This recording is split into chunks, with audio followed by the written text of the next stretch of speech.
Welcome to Mr. Criminology, where we share for you to learn and succeed. In this video, we will be discussing Article 168 or illegal possession and use of false treasury or banknotes and other instruments of credit. Illegal possession and use of false treasury or banknotes and other instruments of credit. Under Article 168, illegal possession and use of false treasury or banknotes and other instruments of credit is committed by any person who shall knowingly use or have in his possession with intent to use any of the false or falsified instruments specified in Articles 166 and 167. Article 166 punishes forging treasury or banknotes or other documents payable to bearer, importing and uttering such false or forged notes and documents. On the other hand, Article 167 punishes counterfeiting, importing, and uttering instruments not payable to bearer. Para maging applicable ang Article 168, may tatlo itong elements. First, that any treasury or banknote or certificate or other obligation and security payable to bearer or any instrument payable to order or other document of credit not payable to bearer is forged or falsified by another person.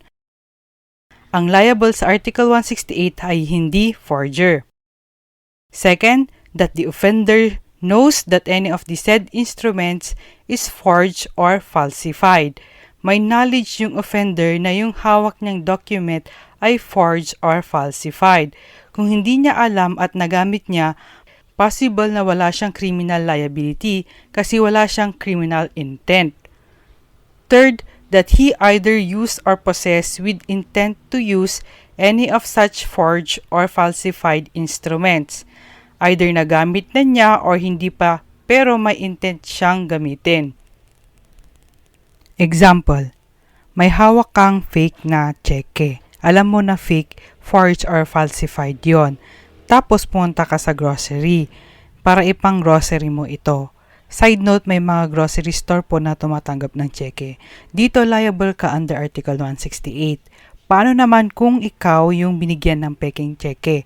Hindi mo alam na peke yon, tapos pinambayad mo yung peking cheque sa grocery.